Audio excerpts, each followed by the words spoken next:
Au nom du Seigneur Jésus-Christ, j'ai prié et je laisse le micro à Papa Guy Roger qui va nous apporter ce thème, expérimente le pardon.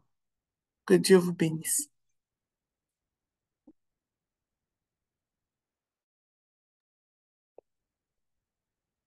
Alléluia. Quand il descend, oui, tout s'arrête. Il y a transfert entre ciel et terre. Quand il descend, l'atmosphère change. Il y a transfert entre ciel et ciel. Le Saint-Esprit est là. Le Saint-Esprit est là. Le Saint-Esprit est là. Le Saint-Esprit est là. Un, deux, trois. Les maladies s'enfuient.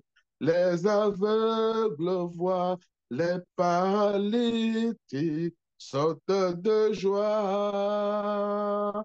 Les stériles enfantent, les sourds entendent par sa puissance, par sa puissance. Oh, quand il descend, oui, tout s'arrête. Il y a transfert entre ciel et terre. Oh, quand il descend, l'atmosphère change. Il y a transfert entre ciel et terre. Le Saint-Esprit est là. Le Saint-Esprit est là. Le Saint-Esprit est là. Le Saint-Esprit est là. Les maladies s'enfuient, les aveugles voient, les paralytiques sautent de joie. Les stériles enfants, les sourds entendent par sa puissance, par sa puissance. Merci Seigneur, glorieux Esprit Saint, prends le total contrôle, Papa, de ce moment. L'Esprit, je sais que tu es là.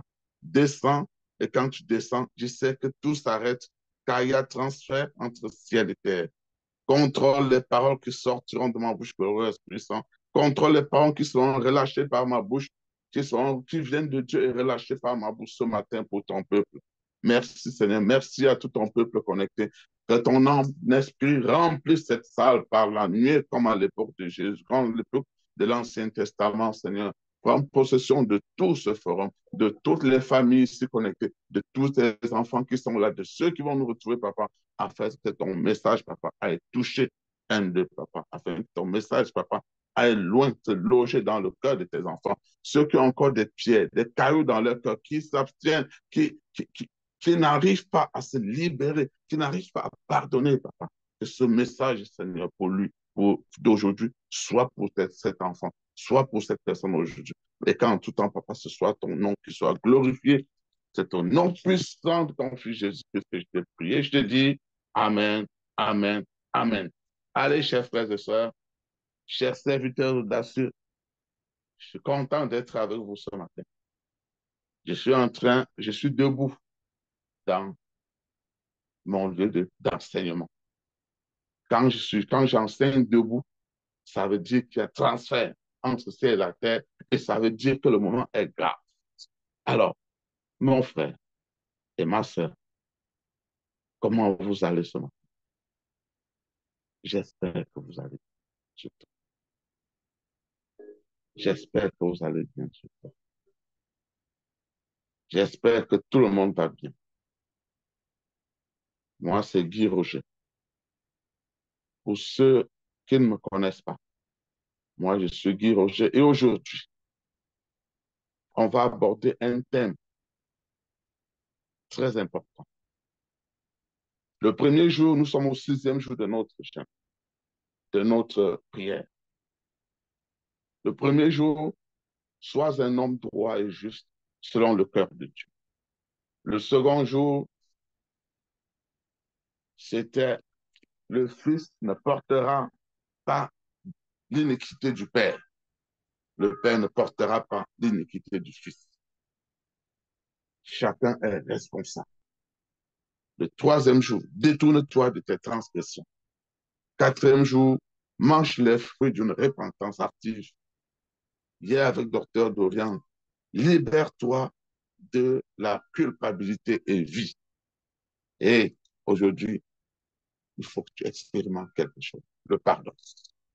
Toi qui portes qui porte encore sur toi, dans ton cœur, des personnes, toi qui portes encore des blessures, toi qui supportes, toi qui ne veux pas lâcher prise, toi qui ne veux pas pardonner à l'autre, alors que le pardon, c'est un commandement divin. Malheur à toi. Le message d'aujourd'hui, c'est pour toi. C'est quoi le pardon? Si on doit définir le pardon, en très simplement, le pardon, dans l'Ancien Testament, ça a un peu trois racines. Le pardon, ça veut dire ôter, ça veut dire enlever, ça veut dire remettre, ça veut dire absoudre, ça veut dire effacer.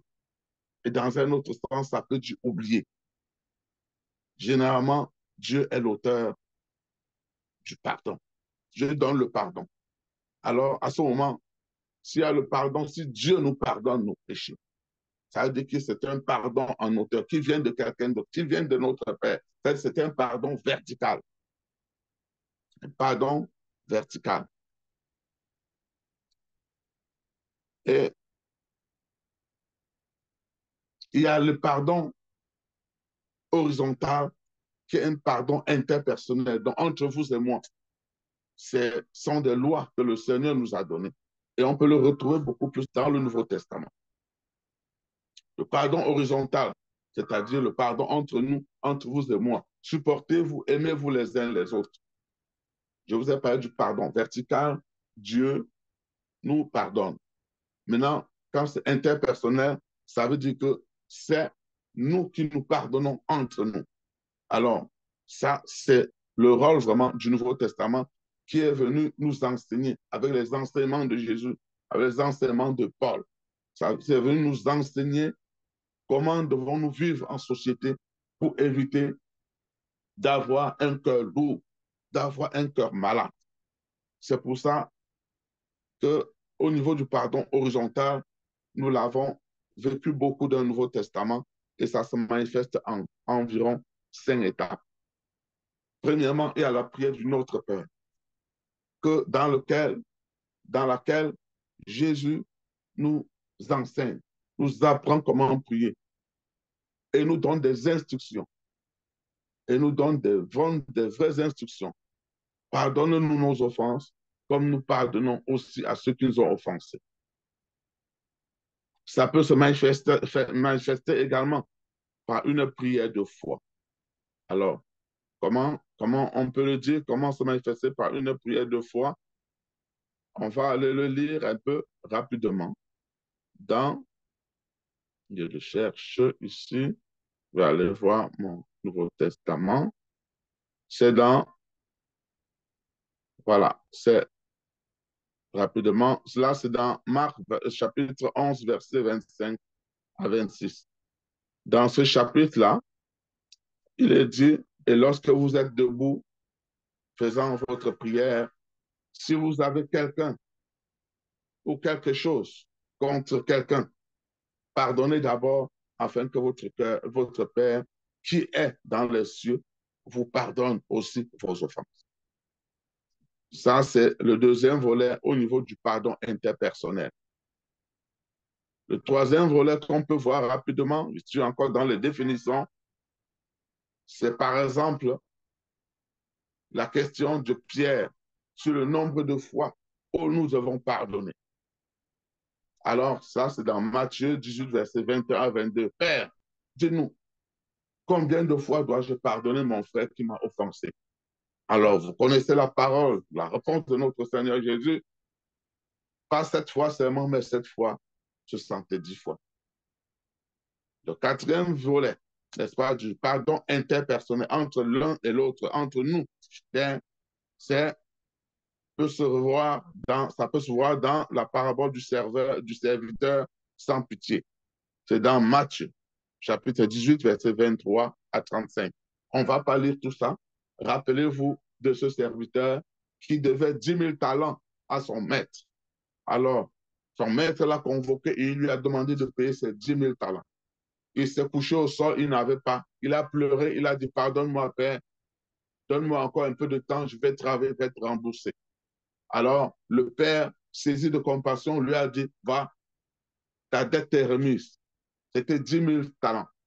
Mais il sort immédiatement à l'extérieur, il tombe sur quelqu'un qui lui devait 100 pièces d'argent. 100 pièces. On vient lui remettre 10 000 pièces. La personne lui dit, s'il te plaît, donne-moi un peu de temps, je vais prendre le temps pour te rembourser. Il a dit, non, non, non, je veux que tu me payes tout de suite. La personne dit, je n'ai pas d'argent. Il a dit, prenez-le, mettez-le en prison. On l'a mis en prison jusqu'à ce qu'il paye sa dette. Quand tous les serviteurs du maître ont vu ça, ce que celui-là venait de faire, alors qu'on voulait de lui remettre 10 000 pièces, 10 000 talents, ils sont rentrés, dit au maître, voilà comment ton serviteur vient de se comporter.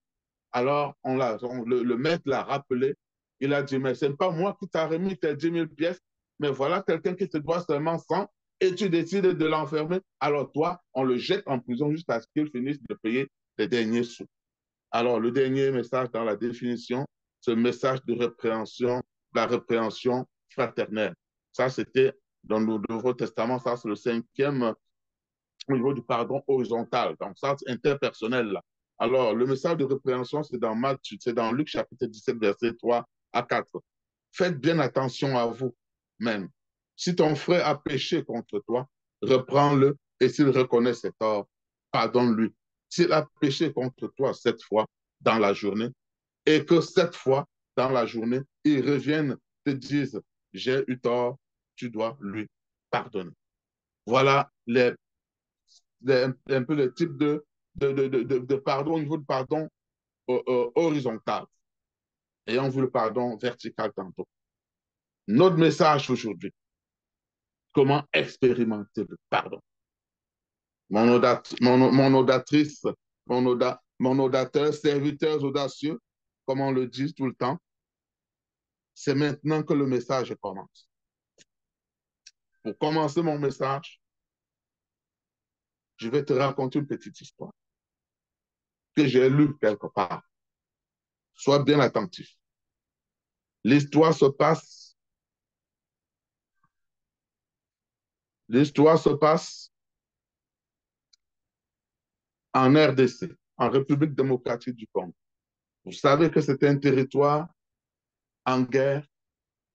Une partie de ce territoire est en guerre et vit des guerres tout le temps. Alors, ce qui se passe, c'est l'histoire d'une petite famille. Suivez-moi très bien et attentivement. L'histoire d'une petite famille composée d'un père, d'un papa, d'une maman et de 2 enfants, 2 petites filles de 15 ans et 17 ans. C'est une histoire vraie, puisque racontée plus tard dans des colloques internationaux par la fille de 17 ans, par l'enfant qui avait 17 ans. Pendant la guerre, des rebelles ont fait éruption dans leur maison. Ils étaient environ 10. Ils ont fait éruption dans leur maison.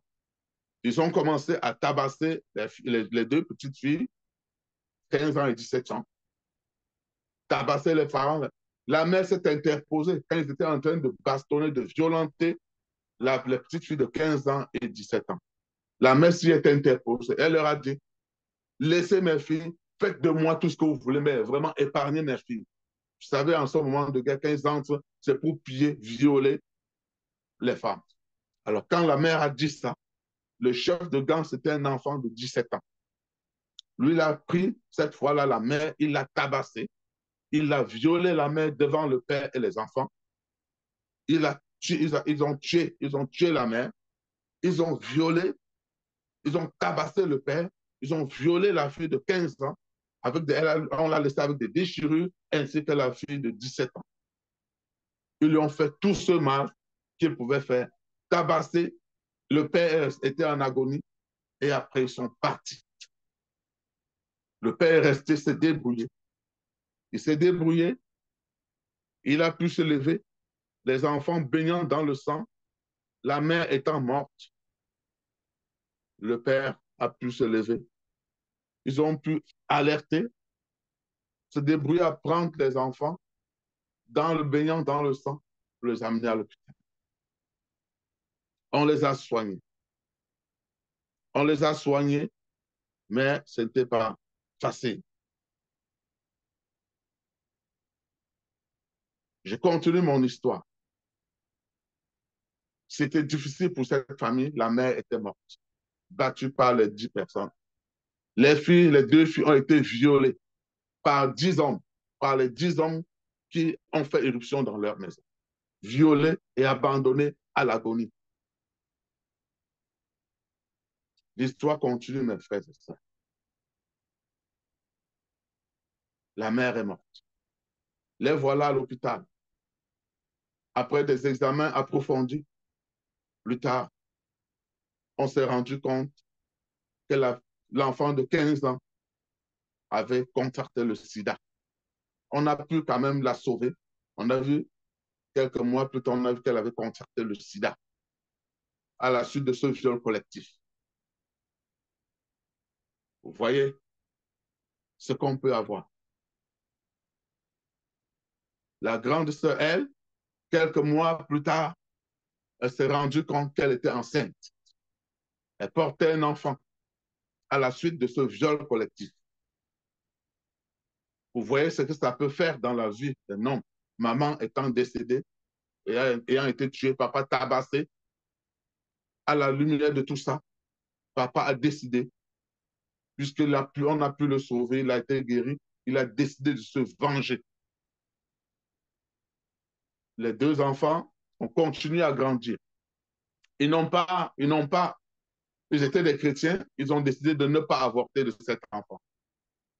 Donc la mère de la fille de 17 ans a gardé son enfant. Les déchirures, tout ça, elles ont été soignées. Voilà ce qu'elles ont eu comme résultat dans ce drame. Et vous imaginez ce que le père a pu avoir dans son cœur.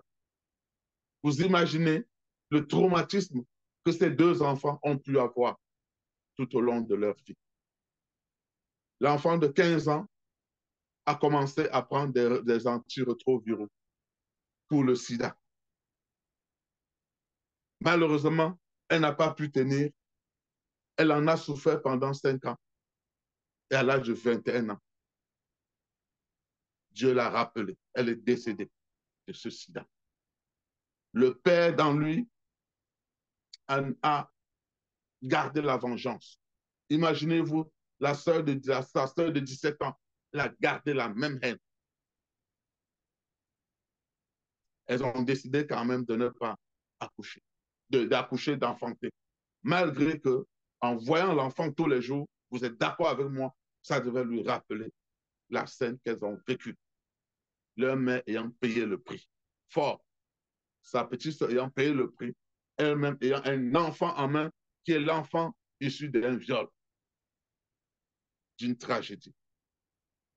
Alors, mes frères et sœurs, vous imaginez le poids que le papa, qui vient encore de perdre son enfant à 21 ans, vous imaginez le poids que la fille de 17 ans a dans son cœur lorsqu'elle regarde cet enfant d'adultère, cet enfant issu du viol, et sa petite soeur qui est partie, et sa mère qui a donné sa vie pour eux. Est-ce que c'est facile de pardonner, mon père? Mes frères et sœurs, je vous pose la question.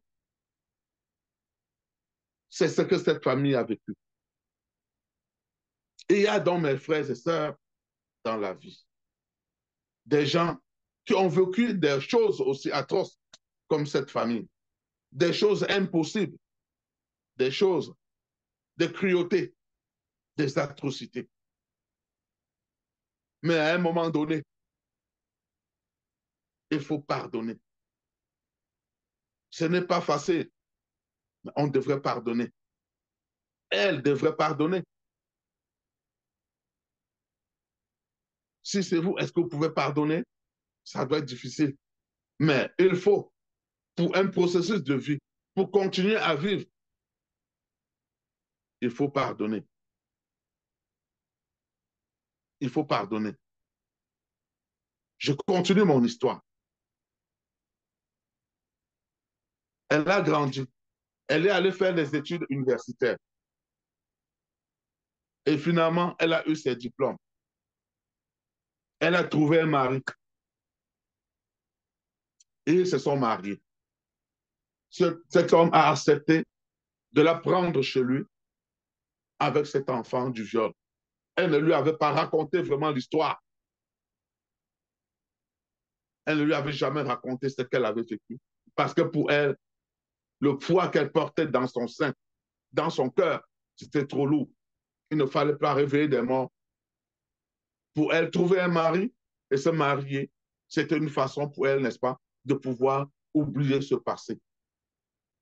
Mais elle devait voir cet enfant chaque jour. Après son mariage, quelques jours après son mariage, il y a des amis qui sont venus à la maison rendre visite à elle et son mari. Ils étaient en train de voir les photos du mariage, comment l'homme était chic dans sa tenue. Un d'eux a dit ceci. Ah, mais, mon frère, que ta tenue de mariage était plus belle. Comment elle était aussi belle, plus belle que ta tenue militaire. Que ta tenue quoi? Militaire. La fille a sursauté et a demandé à son mari, mais tu as été militaire dans ta vie? Elle dit, chérie, on va s'en reparler tout à l'heure. Quand les invités sont partis, elle a donc questionné son mari. Est-ce que tu es militaire? Tu as été militaire? Il dit, c'est un épisode de ma vie que je n'aime pas trop en parler. Qu'est-ce qui s'était passé? Elle lui dit, qu'est-ce qui s'était passé? Et l'homme lui raconta et dit, il y a de cela quelques années, dans mon village natal, je devrais avoir environ 12, 15 ans, on m'a obligé.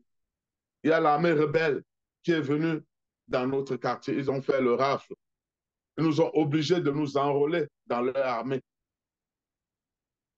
Et un jour, nous avons fait irruption dans une famille où il y avait un père, une mère et ses 2 enfants, ses 2 filles. Moi, j'étais le plus jeune.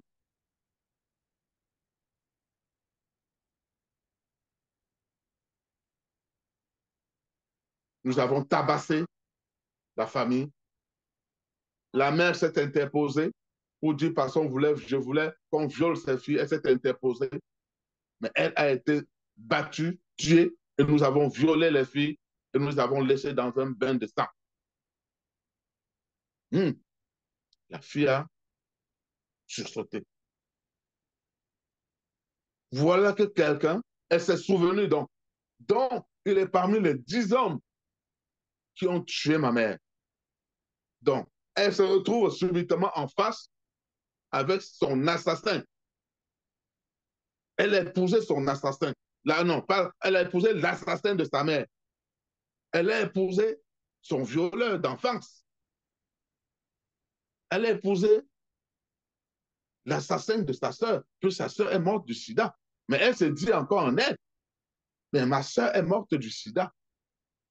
Ça veut dire que si lui, il est devant moi aujourd'hui, si celui-ci est devant moi aujourd'hui, mon mari est devant moi aujourd'hui, ça veut dire que moi, je n'ai pas de sida. Ça veut dire que lui non plus n'a pas de sida. Ça veut dire qu'il n'est pas de ceux qui avaient violé, qui étaient montés pour leur coup sur ma sœur.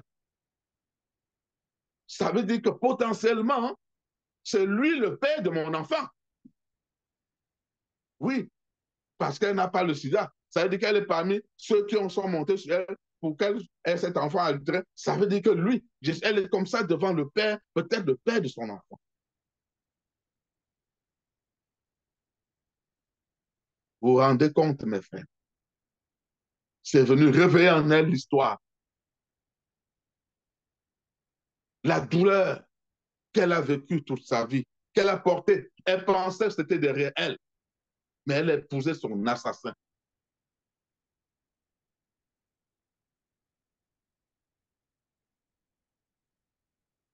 Je vous raconte cette histoire, mes frères, ma soeur, mes chers invités audacieux. Est-ce qu'elle a pu pardonner avec la cruauté dont elle a été victime avec sa famille? Et pour finir, elle était obligée de pardonner. Non pas seulement pardonner, mais elle a continué à vivre avec son assassin, avec son bourreau, le bourreau de sa famille. Non pas seulement pardonner, mais elle a eu à épouser également l'assassin de sa mère. Je m'arrête là un peu pour te dire, mon bien-aimé, mon serviteur audacieux, cette histoire cruelle. Je m'arrête là pour vous dire, toi et moi, nous avons connu également des choses plus atroces que ça dans notre vie. Non, je vais vous te poser la question. Qui de nous a connu des choses plus atroces que ça dans sa vie, mais a résisté, n'a pas voulu pardonner à ce jour? Je vais te dire, mon frère, ma soeur, le manque de pardon peut conduire en enfer, peut conduire, peut nous priver de notre ciel. Puisque nous parlons de l'enfer, j'aimerais souligner ici que si je dis que le manque de pardon peut conduire en enfer, ça veut dire que si tu ne pardonnes pas, si tu ne te libères pas, Dieu non plus ne doit te pardonner. Selon ce qu'on a vu dans ces versets à l'entame. Oui, toi, tu as été victime.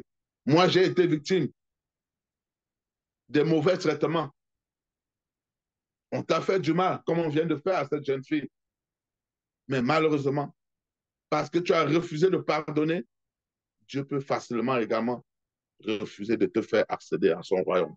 Mon frère, ma soeur, on a donc l'impression que notre Dieu est un Dieu méchant. Mes frères serviteurs audacieux, nous avons souvent entendu dire des gens autour de nous, quand les choses leur sont arrivées, mais pourquoi moi? Pourquoi c'est à moi que cette chose arrive? Qu'ai-je fait au bon Dieu pour mériter ça, cette chose-là? Qu'ai-je fait à Dieu? Moi, innocent que je suis, la jeune fille, si on peut l'appeler Julie, elle peut se dire pourquoi ces choses n'étaient arrivées qu'à moi. Et aujourd'hui, la voilà en train de vouloir partager toute une vie avec son bourreau. Pourquoi pareille chose ne pouvait-il pas arriver à quelqu'un d'autre? C'est la question qu'on se pose souvent. Pourquoi telle chose a pu m'atteindre? Mais Dieu, tu étais où? Est-ce que tu existes vraiment? Est-ce que tu es présent avant que je sois en train de subir cette injustice? Mais et si tu existais, la fille pourrait se poser la question, et si elle existait? Et si Dieu existait? Où était-il quand elle était torturée, violée avec sa famille? Où était-il ce Dieu quand tout ça lui arrivait? Où était-il quand elle était victime de toutes ces choses-là? Toi, tu peux te dire dans ces circonstances, est-ce que notre Dieu m'aime vraiment? Est-ce que tu m'aimes? Est-ce qu'il m'aime réellement? Que de multiples questions qu'on se pose comme ça. Des questions qui demeurent souvent sans réponse, qui torturent notre âme, qui détruisent notre cœur, qui paralysent aussi souvent notre existence, mes frères et sœurs, parce qu'on est On a la rancœur parce que quelqu'un nous a offensés. On décide de porter ce poids, de vivre avec ça, de souffrir pour la deuxième fois. Aujourd'hui, serviteur audacieux, mon frère, ma soeur, toi qui m'entends, toi qui m'écoutes, peut-être toi, tu passes aussi des moments difficiles dans ta vie. Des moments difficiles à un moment de ton existence. Tu te remémores encore peut-être des choses qui se sont passées dans ta vie et donc tu as refusé de pardonner à l'autre. Tu as refusé de pardonner à ta mère. Tu as refusé de pardonner à ton père. Quand tu es couché sur ton lit, tu te remémores tout ça. Tu te rappelles, tu dis, ces jours-là, tu te rappelles quand ces jours-là, au moment où ces malheurs-là étaient en train de se passer. Quand ces faits s'abattaient sur toi.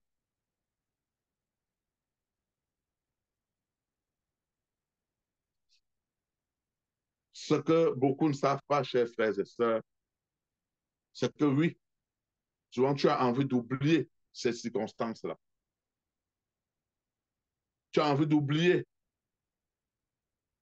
Tu as souvent envie de ne plus te rappeler de ces événements-là qui t'ont blessé à un moment de ta vie. Oui, le vœu de ton cœur, souvent, c'est de ne plus y penser. Tu aimerais bien effacer ces choses dans ta vie, le mal que tu étais en train de connaître à ce moment-là. Tu aimerais bien, serviteur, que ce qu'on t'a fait puisse disparaître. Tu auras bien voulu que ce soit un rêve, mais ce n'était pas un rêve. C'était une réalité, ce que tu avais vécu. Ce que cette jeune fille a connu avec sa famille, ce n'est pas un rêve, c'est une réalité. Tu aurais beau voulu qu'à ce moment de ta vie, 10 ans, 15 ans après, que ce ne soit qu'un rêve. Mais malheureusement, c'était ces choses-là que nous connaissons dans nos vies. C'est des réalités. C'est des faits vraiment vécus.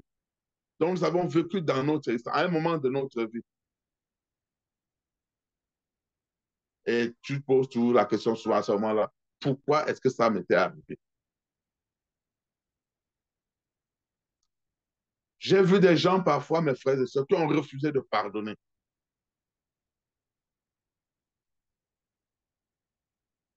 J'ai vu des gens, mes frères et sœurs, qui en veulent à Dieu avec ce qui leur est arrivé. Elles ont souvent dit, pourquoi moi? Nous sommes au Canada. Pour ceux qui suivent pour ceux qui nous écoutent les jeudis matins, pour nos enseignements également chez les serviteurs, je vous ai parlé souvent de l'histoire d'une amie de notre famille, d'une amie de notre famille qui ne vit pas loin de chez nous. Son père était un grand prédicateur à l'église des témoins de Jéhovah au Cameroun. L'histoire, ça date environ de 8 ans.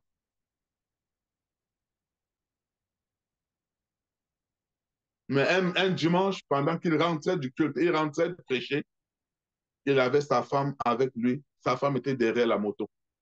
La femme de son père, donc sa mère, était derrière sa moto. Avec leur Bible dans leur sac, ils venaient du culte. Une voiture les a percutés. Après 10 jours de coma, les deux sont partis. Nous sommes chez nous au Canada. C'est le mari de notre ami qui nous appelle. Voilà ce qui s'est passé. Votre soeur est inconsolable. On prend l'auto, papa. En 1 heure de temps, on est arrivé. C'était le Sagat. La nouvelle venait du pays. Le père et la mère rentraient du culte sur leur moto. Une voiture les a percutés. Ils sont entrés dans le coma et ils ne sont plus jamais revenus.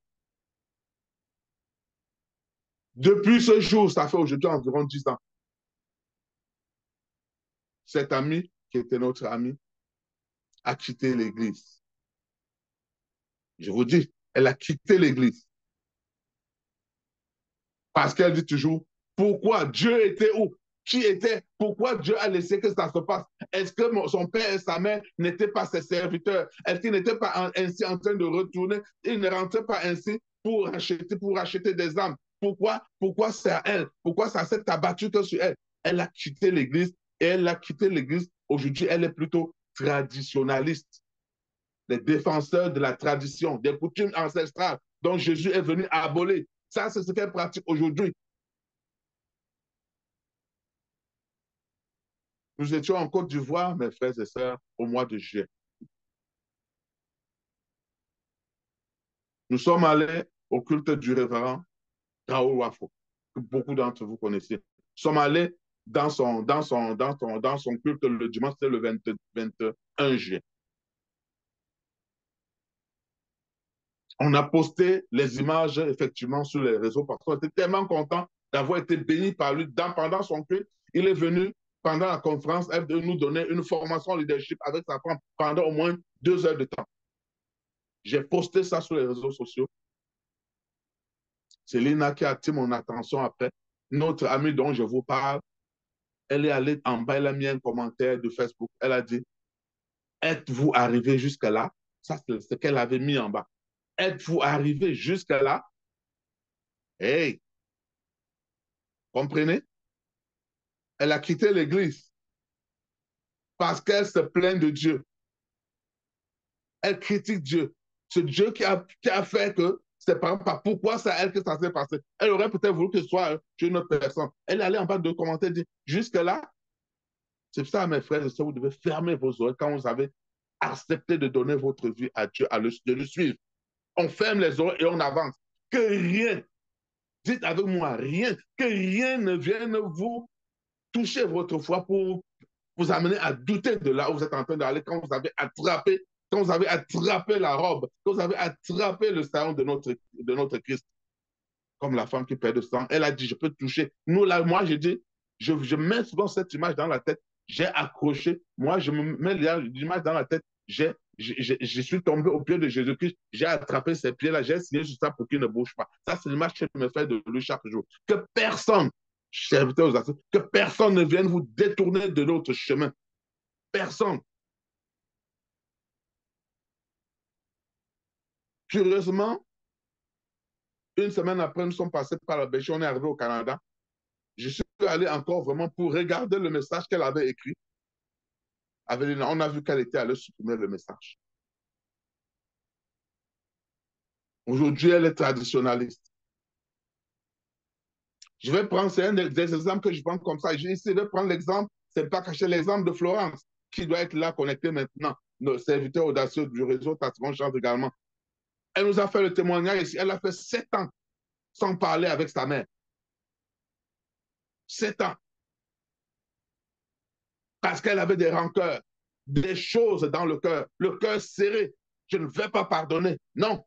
Pourquoi Dieu a fait que ce soit ainsi? Pourquoi ça m'arrive à moi? Et peut-être ce serait pour cette question pendant 7 ans avec sa mère. Que Dieu, tu n'es pas bon.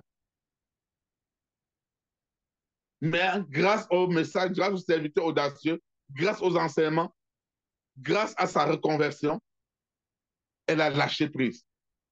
Et elle est allée voir sa mère il y a de cela quelques mois. Alléluia. Donc, on a vu des gens comme ça, beaucoup de gens qui refusent de pardonner, comme notre sœur dont je vous parle tantôt, qui refusent de pardonner et se disent, pourquoi ces choses-là m'arrivent à moi? Qu'ai-je fait à Dieu pour mériter ça? Frères et sœurs, serviteurs audacieux, je ne sais pas ce que toi tu as vécu à ton niveau. Je ne sais pas le mal qu'on t'a fait. Je ne sais pas quelle a été la peine dont tu as subi. Quel a été le désastre. Quelle a été la monstruosité dont tu as été victime. On ne peut pas savoir, mais tu le sais dans ton cœur.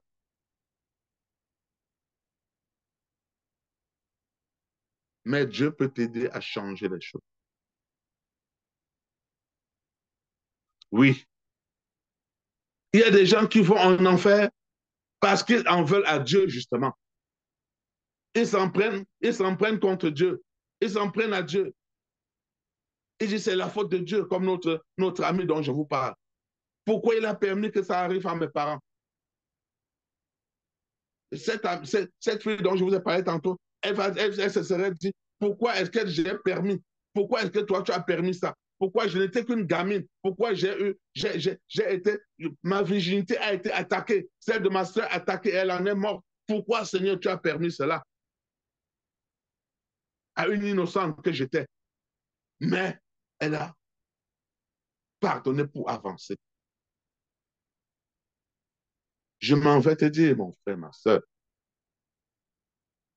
si tu peux t'en prendre à quelqu'un, tu dois t'en prendre, pas à notre Dieu, qui est infiniment bon et infiniment aimable, mais en prends-toi à notre ancêtre. Qui était notre ancêtre? En prends-toi à lui. Parce que ce n'était pas la faute de notre ancêtre au jardin d'Éden là-bas, on ne serait pas dans la merde où on est aujourd'hui. C'est eux le péché original. Si tu veux t'en prendre à quelqu'un, en prends-toi à lui. Parce que depuis ce jour-là, depuis le jardin d'Éden, que Adam a péché, à ce moment-là, le mal est entré dans le monde avec le diable, qui est la héros de tous les jours. Ne t'en prends pas, je ne m'en prends pas à mon Dieu, je vais m'en prendre à mon ancêtre là, qui n'est même plus là. Je vais m'en prendre à lui, pas à Dieu. Dieu voit tout. Il est miséricordieux.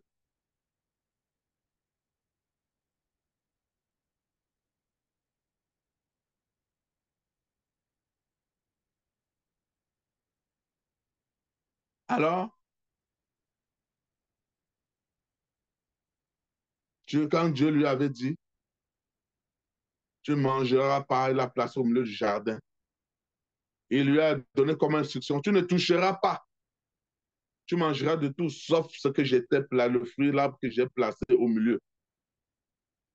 Mais même notre Dieu a été victime de la désobéissance de notre ancêtre Adam. Ce n'était pas la faute de Dieu. Non.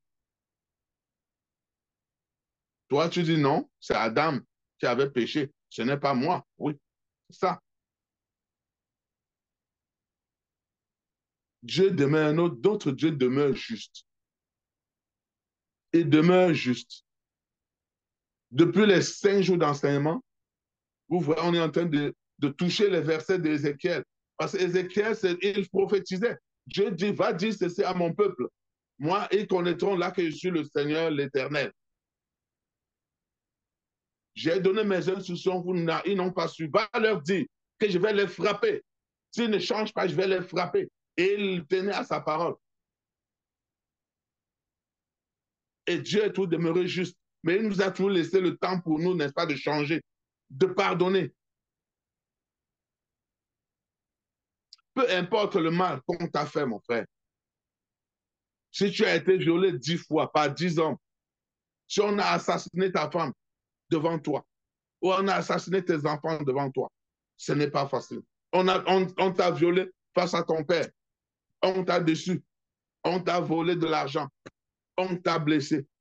Tu as été paralysé par le mal qu'on t'a fait. Tu dois comprendre. Je dois comprendre avec toi parce que nous sommes tous là concernés. Sachant que Dieu est innocent. Parce que ce n'est pas Dieu qui a introduit le péché dans le monde. C'est Adam et Ève. Et le Satan rôde, rôde. Parce que Jésus est venu avec la grâce, mais le Satan rôde pour chercher la faille.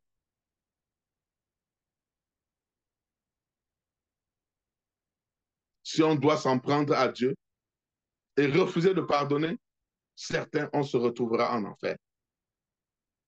Oui, parce qu'il a dit, si tu refuses de pardonner, c'est l'enfer qui t'attend. Et l'enfer, c'est quoi? C'est la mort totale.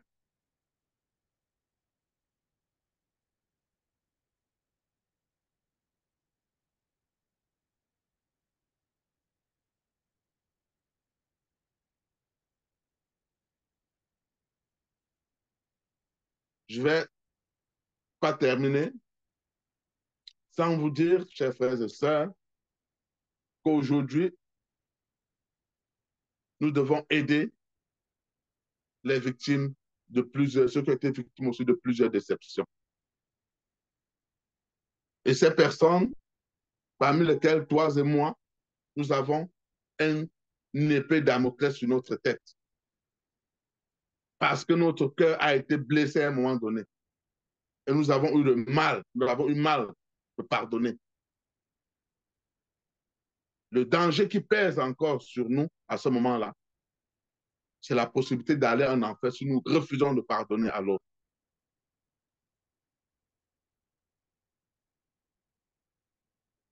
Oui, pardonner, ça fait très mal. Pardonner à ces violeurs, ça fait encore plus mal. Lorsque tu es en train de revivre la scène dans ta tête. C'est difficile de pardonner à ton assassin lorsque tu es en train de te remémorer des instants. C'est difficile de pardonner lorsque tu es en train de revoir ces films de ton existence. C'est presque impossible, n'est-ce pas, à ce moment, de pardonner. Lorsque ça revient dans ton sommeil, lorsque ça te transforme en ça se transforme en cauchemar et que tu cries, par exemple, souvent la nuit, comme si tu étais oppressé par des esprits mauvais. C'est dur de revivre ces scènes, mes frères et sœurs. Mais quand on te dit de pardonner, quand Dieu nous dit de pardonner ces personnes qui nous ont fait du mal, tu dis, mais est-ce que ces gens-là est-ce que ces gens-là sont normaux? Quand quelqu'un, vu ce que tu as vécu, une situation comme ça et que tu refuses de pardonner, quelqu'un vient te dire, ouais, libère-toi, non? Libère-toi, pardonne-lui, non?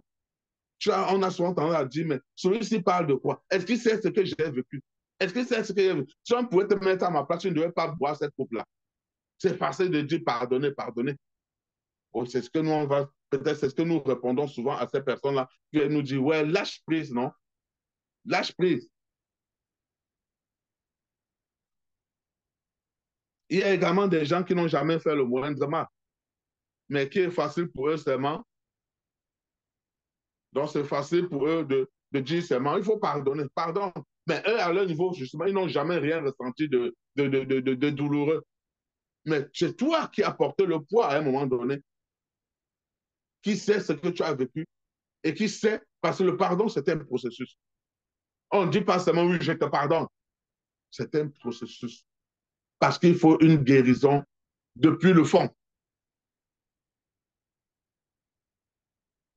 Compte tenu, n'est-ce pas, du niveau de souffrance dont tu as été victime.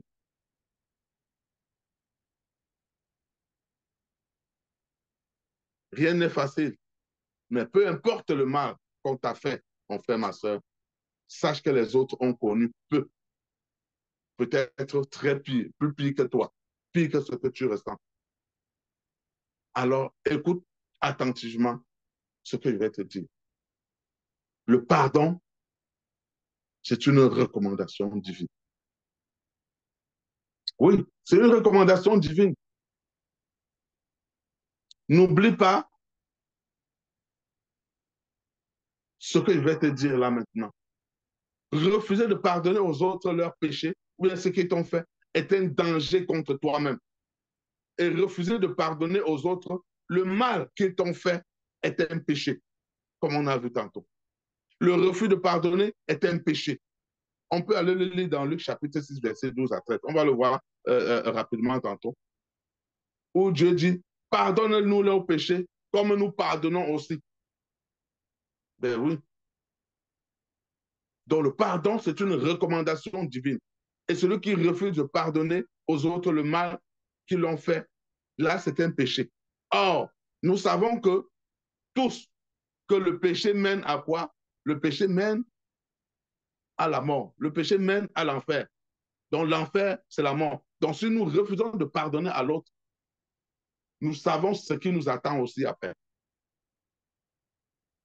Donc, malgré le mal qu'on t'a fait, malgré la peine que tu as connue, malgré la douleur que nous avons ressentie, si nous ne pardonnons pas, sachons que la route de l'enfer est ouverte pour nous. Mettons ça dans notre tête. Certes, c'est compliqué. Quand on t'a fait du mal et que Dieu exige que tu dois pardonner, c'est compliqué, hein? Oui, mais c'est une exigence, une ordonnance divine. C'est une obligation. Pardonner est une obligation divine, malgré le mal qu'on t'a fait, malgré les douleurs, malgré la douleur de ton âme. Si tu refuses de pardonner, tu risques de te perdre à tout jamais. tu risques de perdre à tout jamais ta place au ciel. Dans Matthieu 6, verset 12 à 15, qu'est-ce que notre Dieu dit? Verset 12. Pardonne-nous, c'est dans le prêtre de notre Père, dit, pardonne-nous nos offenses, comme nous pardonnons aussi à ceux qui nous ont offensés. C'est Jésus qui nous apprend cette prière. C'est lorsqu'on lui avait présenté, lorsqu'il apprenait à ses disciples à prier. Oui, c'est ça au verset 12, il dit, vous devez dire, pardonne-nous nos offenses, Père, comme nous pardonnons aussi à ceux qui nous ont offensés. Si déjà tu ne réussis pas à pardonner à celui qui t'a fait du tort, comment est-ce que tu voudrais que notre Père qui est au ciel là te pardonne aussi? Le pardon commence par l'autre qui est avec nous, que je vois, que tu vois, que nous voyons.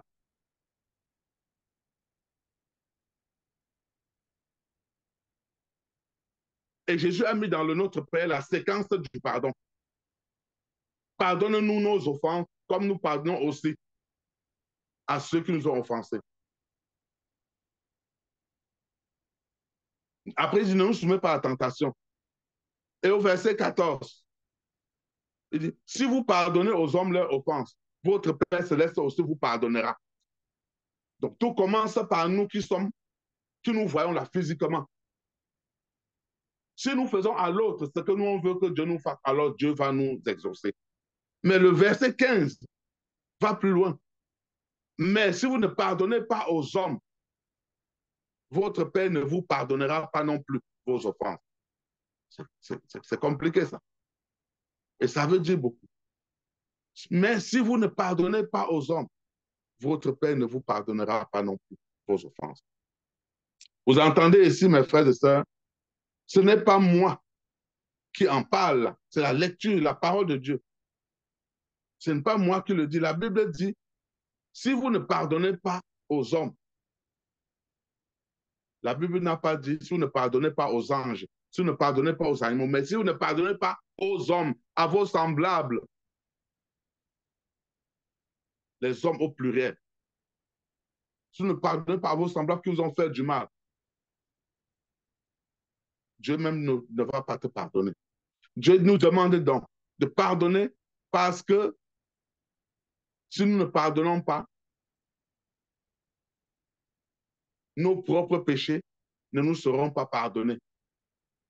Alors si Dieu ne pardonne pas tes péchés, où iras-tu alors, mon frère? Où est-ce que j'irai s'il ne pardonne pas mes péchés? C'est la mort, c'est l'enfer, bien sûr.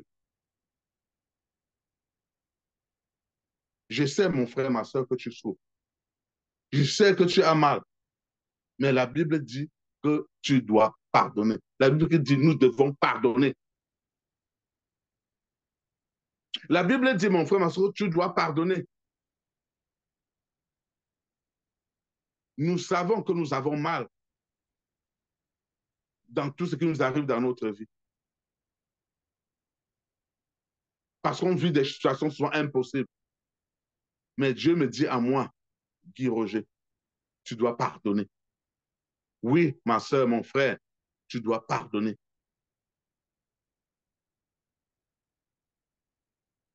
Si tu ne pardonnes pas, ce qui t'attend, c'est la GN.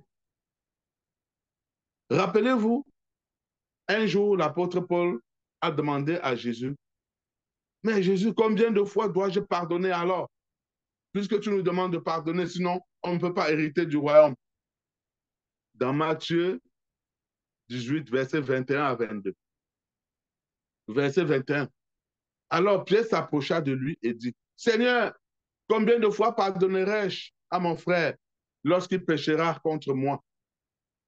Serait-ce jusqu'à 7 fois? Et le verset 22, Jésus lui dit, je ne te dis pas jusqu'à 7 fois, mais 7 fois 77 fois. Une journée. Autrement dit, un pardon infini, mes frères et sœurs. Autant de mal qu'on te fera, autant tu dois pardonner. Ce n'est pas facile, nous sommes conscients. Mais la parole de Dieu nous dit, toi le serviteur audacieux, toi le chrétien, c'est dur. La parole même de Dieu est dure en disant qu'il faut pardonner de façon infinie comme notre Père nous pardonne. Ce n'est pas facile d'apprendre que Dieu m'exige de pardonner, mais je dois pardonner. Je n'ai pas le choix parce que c'est un commandement divin. Essayons de nous mettre à la place de Dieu, lui qui nous a pardonné, nous qui l'avons assassiné. Il a même envoyé son fils Jésus-Christ pour nous racheter de nos péchés. Mais nous l'avons cloué au bois. Il a été crucifié pour nous, pour racheter nos péchés. Si lui-même, il a souffert et il a malgré ses souffrances, il a dit, Père, pardonne-leur, car ils ne savent pas ce qu'ils font. Combien de fois nous ne devons pas pardonner, mes frères et sœurs? Donc la parole qui nous a créés, dont le Créateur a été crucifié sur la croix. Lui-même a eu à crier, frères et sœurs, quand il souffrait. Et c'est Dieu-là nous a pardonné, non pas seulement parce que son fils est monté sur la croix, mais parce qu'il était envoyé pour nous sauver, pour nos péchés.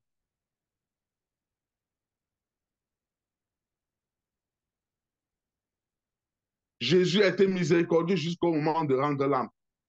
Père, pardonne-leur car ils ne savent pas ce qu'ils font. Luc 23, verset 24. Mon frère, ma soeur, qu'est-ce qu'on t'a fait? A-t-on assassiné ta femme?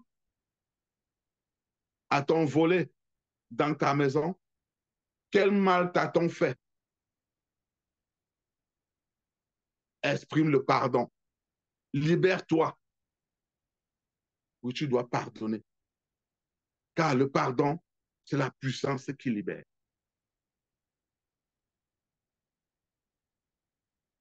Lorsque Dieu te demande de pardonner, Dieu te demande de le faire. Dieu me demande de le faire pour me libérer. Parce que le manque de pardon est un péché. Dieu te demande, Dieu me demande à tous ceux qui m'ont fait du mal ou à tous ceux à qui j'ai fait du mal, ne pense pas que lorsque tu pardonnes à la personne que toi tu as pardonné, que la personne va s'en sortir. Ce n'est pas parce que tu as dit je te pardonne et tu te libères que cette personne est sauvée de tout. Non, c'est Dieu qui s'occupe de lui. À ce moment, tu te libères et Dieu s'occupe de la suite. Parce que lorsque même Jésus a dit sur la croix, Père, pardonne-leur, qu'elles ne savent pas ce qu'ils font, ce n'est pas parce que lui, c'est pas parce que lui, Jésus, avait dit, pardonne-leur quand ils ne savent pas ce qu'ils font, que les péchés de ces gens-là, de ces bourreaux, ont été pardonnés. Non, c'est le Père, il se libère et c'est le Père et c'est le Père céleste qui prend la suite. C'est lui qui prend le relais. C'est le Père céleste qui prend le relais. Parce que Dieu nous a dit, on ne doit pas se venger. On fait le nôtre et lui s'occupe du reste. Ceux qui t'ont fait du mal sont tes ennemis. Non, ce ne sont pas tes ennemis, mais ce sont plutôt les ennemis de Dieu et non tes ennemis à toi. Dieu va s'occuper de leur sort. Pardonne-leur pour te libérer et pour continuer à vivre, mon frère, ma soeur. Et Dieu s'en occupera. Dans Romains 12, verset 19 à 21, il est dit, ne vous vengez point vous-même, bien-aimés, mais laissez agir la colère. Ne vous vengez pas vous-même, mais laissez agir la colère. Car il est écrit, à moi la vengeance, à moi la rétribution. Ce volet-là, c'est à Dieu. Ton rôle, c'est de pardonner pour te libérer et Dieu s'occupe du reste. Oui, celui-là aura son jugement. Dieu lui donnera ce qu'il mérite. Mais toi, il faut continuer à vivre. Et pour continuer à vivre, il faut te libérer.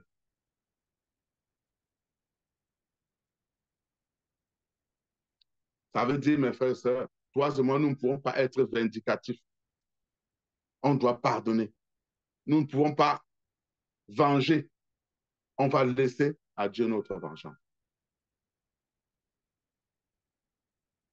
C'est possible que la majorité de ceux que nous pardonnons se retrouvent en enfer à cause de du mal qu'ils nous ont fait. Pour chuter, je vais raconter une autre petite dernière histoire. Il faut lire, hein. C'est dans les lectures qu'on sort. Là, l'histoire se passe cette fois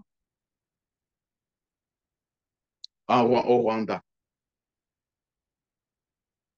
Qu'est-ce qui se passe au Rwanda? Vous savez, au Rwanda, il y avait deux peuples, hein, les Tutsis et les Hutus. C'était deux tribus. Les Belges, c'est les Belges qui colonisaient, par exemple, une partie, n'est-ce pas, du Rwanda. Et les Tutsis, c'était la minorité. Et les Hutus, c'était la majorité.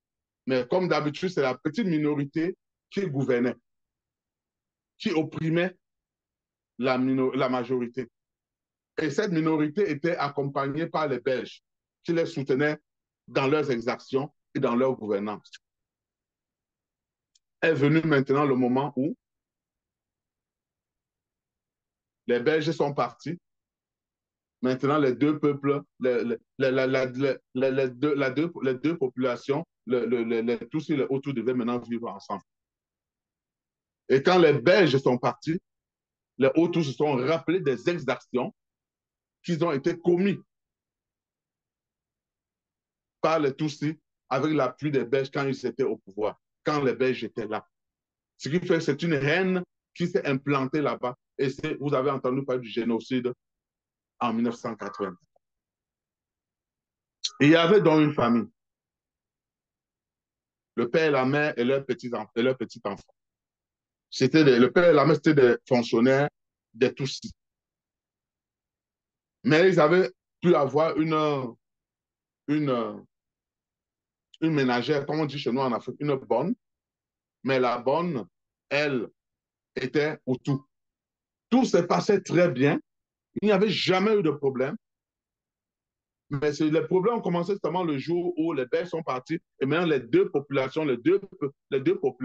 se bagarraient, luttaient maintenant parce que les Hutus se rappellent comment les Tutsis les ont opprimés. Tout se passait toujours bien. Mais il y avait toujours des guerres entre les deux ethnies. Moi, je les appelle les ethnies. La ménagère était Tutsi. Et comme les Tutsis maintenant s'étaient rebellés à leur tour, un jour, les deux parents, en rentrant du travail, sont rentrés du travail, sont arrivés à la maison. La ménagère était déjà à la porte en bas en train de les attendre. Et ils sont arrivés, la ménagère leur a dit, ah, s'il vous plaît, l'enfant dort. Elle a pleuré beaucoup dans la journée, beaucoup dans la journée.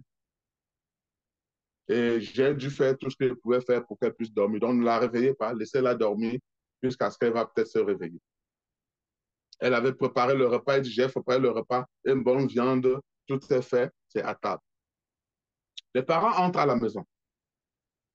Ils n'ont pas la présence d'esprit d'aller regarder dans la chambre de l'enfant, mais c'était leur ménagère qui avait donné des instructions. Eux, ils n'avaient jamais de problème. Ils se lavent, donc ils vont à table, ils mangent. 2, 3 heures de temps après, ils n'entendent pas le son, le bruit de l'enfant. Mais c'est quoi ça? L'enfant dort que comment? Qu'est-ce qui se passe? Ils rentrent dans la chambre. Mais ils trouvent plutôt une lettre que la ménagère avait laissée dans le berceau. L'enfant n'y était pas. Et vous savez ce qui était écrit dans la lettre? La viande que vous venez de manger à table, c'était la chair de votre enfant. Mais pendant qu'il mangeait à table, le couple se faisait des commentaires, mais la ménagère ne nous a jamais laissé une nourriture aussi bonne. Une viande aussi bonne. Souvent, elle va au marché, nous garde cette mauvaise viande, mais là, on a mangé une bonne viande aujourd'hui dans le repas, un bon repas. C'est après qu'ils se sont rendus compte, dans la lettre, que c'est la chair de leur enfant qu'ils mangeaient. Elle leur a dit dans la lettre, si vous voulez vous rassurer, si vous voulez avoir le cœur net de ce que je vous dis, j'ai laissé la tête de l'enfant derrière la maison quelque part. Vous vous rappelez du génocide rwandais? Allez taper sur Internet, vous allez voir les exactions qui sont passées là-bas. Qu'ils ont allé voir la tête de l'enfant qu'ils ont confirmé. C'était un acte cruel. La maman avait mangé son bébé. Le papa avait mangé son bébé. Pourquoi les Hutus avaient, pourquoi cette ménagère qui était de l'autre tribu avait fait cette chose-là? C'était pour se venger. Pour se venger des Tutsis qui avaient fait une telle chose parce qu'elle voulait juste se venger. Et c'est ce que les Hutus faisaient, crier, se venger de des années d'exactions sur eux, commis par les Tutsis, alors que ce n'était qu'une petite minorité, mais qui avait tout le pouvoir politique, le pouvoir militaire, le pouvoir institutionnel, c'était eux. Frères et sœurs, il y a aujourd'hui des peuples également qui ne s'entendent pas. Dans nos pays, je regarde mon pays, le Cameroun. Regardez la zone anglophone, ce qui se passe dans la zone anglophone au Cameroun. La guerre anglophone qui n'est pas terminée jusqu'à aujourd'hui. On se déteste, on a la haine. Combien en sont morts? Beaucoup. Combien de déplacés? Des milliers, des millions pour aller au Nigeria. Un enfant qui a vu tuer, couper la main de son frère. Vous pensez qu'il va garder, il gardera quelle image? Un enfant, une maman qui a porté son enfant, deux enfants derrière le dos, avec son matelas sur la tête, marcher dans la brousse pendant des nuits pour se retrouver dans un autre pays. Vous pensez que cette maman aura quelle idée de son pays où là elle venait? Le tribalisme, frère, le racisme, tout ça, c'est ce qui nous mine aujourd'hui et nous empêche de nous pardonner. Là, les peuples sont remontés, les ethnies sont remontées dans nos pays, les unes, les unes contre les autres. Parce que nous ne voulons pas pardonner. Mon frère, ma soeur, pour terminer, ce que je vais te dire,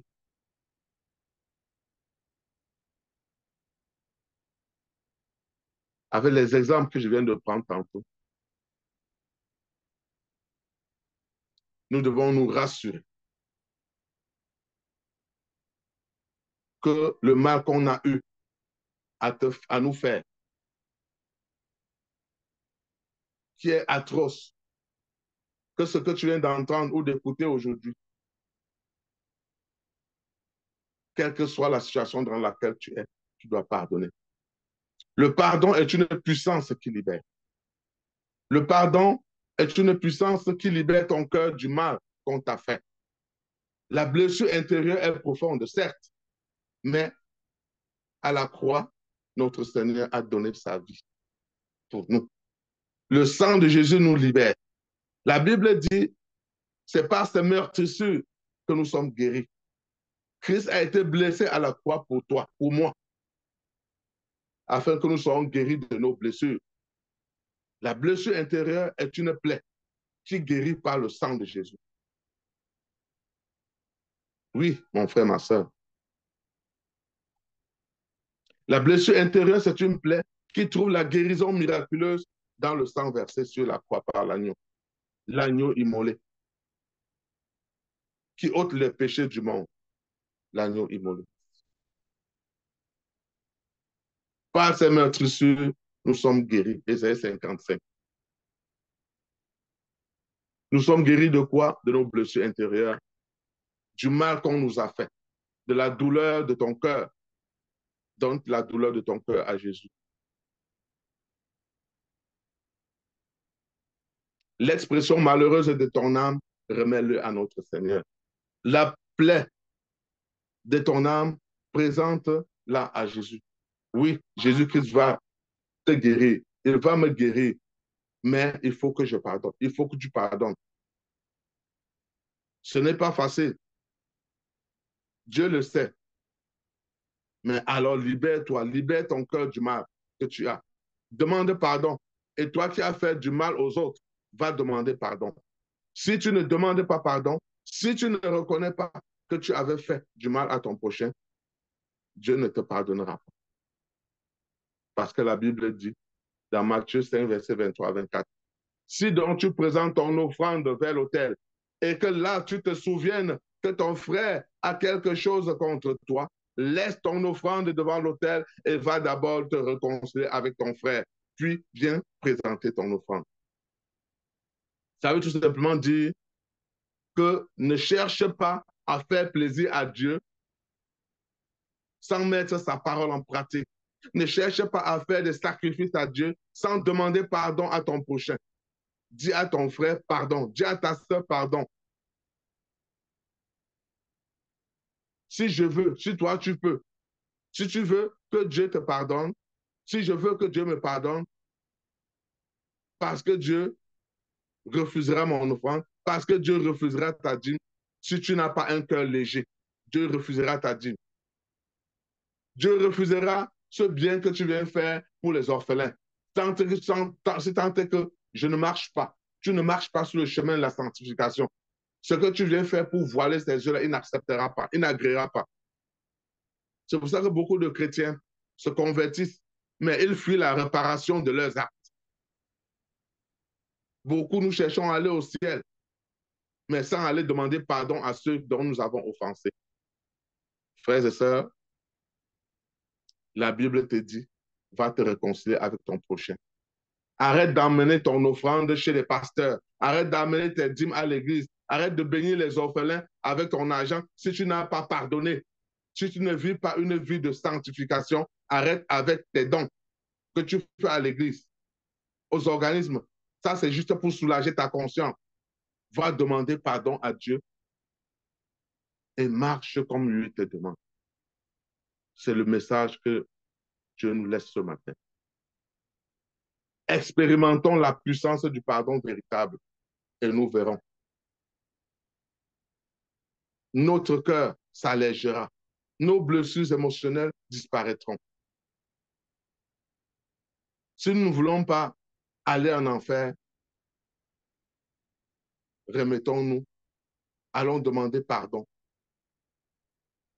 et libérons-nous de toutes ces choses-là qui nous, qui nous tiennent loin de Dieu. Le réseau Tasserand Chance a un centre d'écoute. Si tu ne veux pas aller voir ton guide spirituel, tu ne veux pas aller voir, tu ne veux pas aller voir ton pasteur, va au réseau. Le réseau est un centre d'écoute pour t'aider à te libérer. C'est gratuit, avec des intervenants bien formés. Va là-bas, libère-toi et continue à vivre.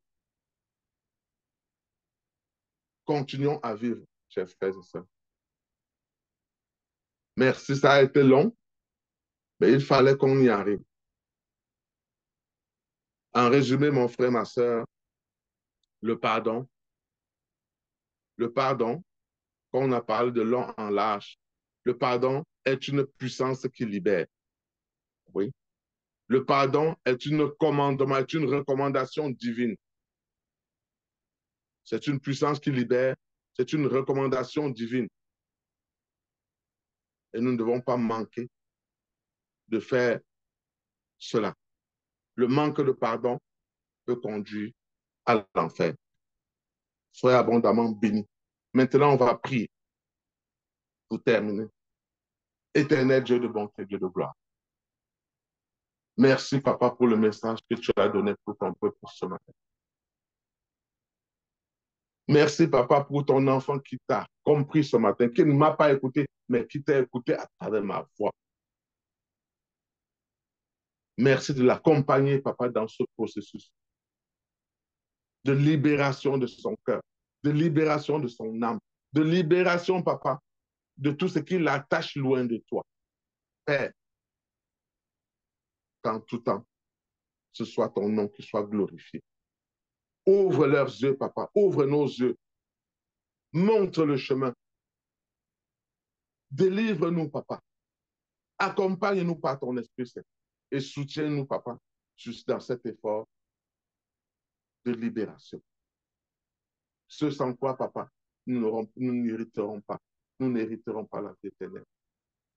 C'est au nom puissant de ton Fils que je t'ai prié et je t'ai dit Amen, Amen et Amen.